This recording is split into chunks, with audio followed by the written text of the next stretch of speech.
Buenos días, bienvenidos al Noticiero El Sol. Donde tenemos las noticias más relevantes y actualizadas del momento. Son las 3 de la tarde y nos encontramos en el estudio del noticiero. Yo soy Pablo Vargas y Yo soy Fernando Flores. hoy les tenemos noticias muy interesantes y vamos a empezar con la economía. Estamos contigo, Fer. Muchas gracias, Pablo. Hoy hablaremos acerca de la nacionalización de la banca en México y la privatización de empresas. A continuación vamos a presentarles un pequeño documental.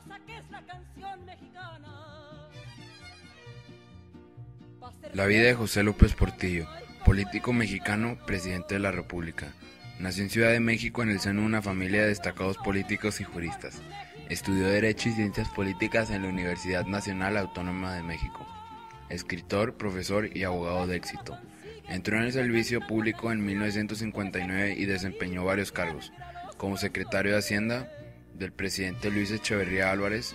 Reformó la estructura tributaria de México, incrementando sustancialmente los ingresos del gobierno, designando sucesor de Echeverría por el Partido Revolucionario Institucional de México. Fue elegido presidente de la República en 1976. Su administración estuvo marcada por sus refuerzos para aprovechar los inmensos recursos petroleros de México y por lograr una mayor independencia económica de Estados Unidos. Promovió la denominada Alianza para la Producción, promulgó una ley de armisticia política y en el campo de las relaciones internacionales restableció las relaciones diplomáticas con España, convocó una importante reunión norte-sur y propuso en la Organización de Naciones Unidas un plan mundial de recursos energéticos. También introdujo importantes cambios en la Cámara de Diputados, al incrementar el número de miembros a 400, teniendo en cuenta que al menos 100 de ellos deberían ser miembros de partidos de la oposición. De este modo logró que pudieran ser oídas las demandas de los partidos más pequeños y no solo las del PRI, que había dominado la vida política de México desde 1929. Sin embargo, en 1982 su gobierno perdió prestigio, debido a la corrupción y la enorme deuda exterior, contraída por los fuertes préstamos internacionales. Una de sus últimas medidas fue la nacionalización de los bancos privados. Privatizaciones en México. México es el segundo país privatizador de América Latina. Según un estudio del Banco Mundial, en la década de los 90 el gobierno transfirió a particulares activos por el 31.458 millones de pesos, representando el 20.4% de la venta total de empresas propiedad del Estado de América Latina.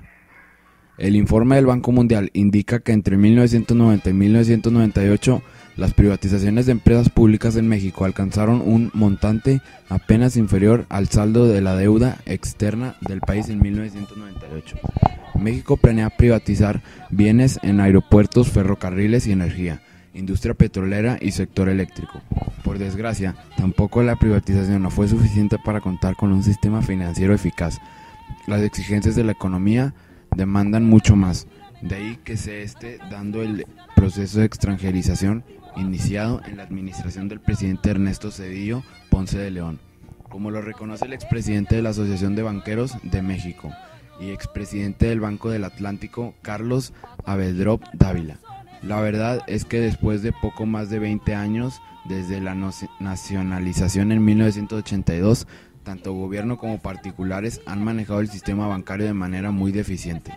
Durante su último informe de gobierno, José López Portillo, presidente de México, decretó la nacionalización de la banca como una medida para frenar la fuga de divisas, la cual ya había superado los 30 millones de dólares. En este mismo discurso también responsabilizó a la banca de promover la fuga de divisas y criticó a los sacadólares. La nacionalización de 49 bancos mexicanos fue una decisión calificada como desesperada que desemboca en la entrega de la banca a capital extranjero durante la década de los 90 y 2 décadas de estancamiento económico. Esa época había estado gozando un auge petrolero con la explotación de los yacimientos de Cantarell, promoviendo un crecimiento promedio del 7% del PIB anual.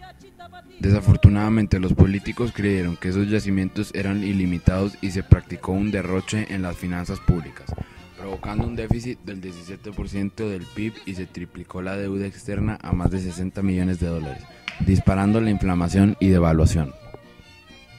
Los buenos niveles de desarrollo tecnológico logrados durante la década de 1970 ya no existían 10 años después, cuando la banca de México se presentaba atrasada y débil. La banca mexicana se volvió a privatizar en el sexenio de Carlos Salinas de Gortari. quien la vendió a las casas de bolsa. Ellos, acostumbrados a la inversión especulativa, llevaron los bancos a la quiebra para venderlos a la banca extranjera. Actualmente, 92% de los bancos en México pertenecen a grupos financieros extranjeros. Este documental mostró lo más importante de la economía y acerca de lo que estamos viviendo los mexicanos. Eso es todo por hoy. Gracias por acompañarnos una vez más y como saben, nos vemos mañana en el mismo canal y a la misma hora. Somos Pablo Vargas y Fernando Flores. hasta mañana y que tengan buen día.